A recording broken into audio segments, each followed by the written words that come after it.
7. Dynamic chapter, remarkable chapter, powerful chapter. Two huge things here. One is the faith of a centurion. In chapter 5, we went over the faith of the disciples, and here we must go over the faith of a centurion. Why does the Bible specifically say that he's a centurion? Well, it specifically says he's a centurion to let him know, and let us, the readers, know that this was not a Jew, this was a Roman. This was someone that was oppressing the Jews. The Jews were under the oppression of the Roman Empire. They weren't slaves. They were free to own property and buy and sell and work, but they were conquered by the Romans. So the Romans imposed laws and tariffs and taxes on the Jews. They didn't govern themselves. Jews weren't allowed to govern themselves. They always had to answer to a Roman. So if they had a Jewish governor or a Jewish mayor, the governor had to be Roman.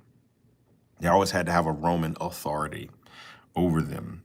So it makes a point to say this person was not a Jew, this was not a follower of Jesus, but at some point he began to hear about Jesus, so much so that when one of his servants got sick, a servant that he cared for, he sent a word to Jesus to see if he would heal him.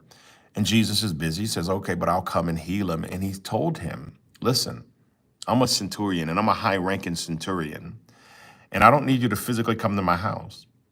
I know that you are the master in the Lord. If you say that the servant is healed, I know he'll be healed without you having to travel all the way to my house. You just say the word. First time you ever see somebody with so much faith, they said, Jesus, just speak it, and I believe that it'll be done. And Jesus responds with saying, I've never even seen a Jew with the faith that this centurion Gentile has. So he goes to show it's not about being a Jew or being part of God's chosen people. That's great as far as the Israelites. It's just about having massive faith, big faith. Another thing here we see is Jesus and John the Baptist. Remember from Mark and remember from earlier in Luke when we were talking about John the Baptist being the forerunner. He was the first person baptized, and he's the one that told people about Jesus, and he's also the one who supplied Jesus' initial disciples. But John the Baptist gets locked up in prison.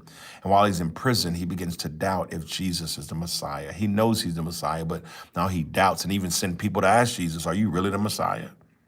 And Jesus isn't rude to him. He just tells his followers to just go tell John, the blinder can see, the lame can walk, people are being healed.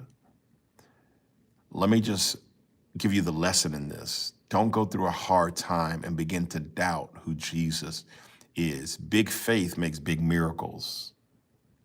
We see that with the centurion. His big faith made a big miracle.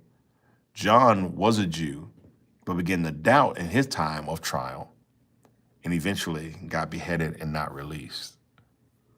Whether you're in a mountain or in the valley, allow your big faith to supply a big miracle. Listen, enjoy Mark chapter 7. God bless you. I'll see you tomorrow in Mark chapter 8.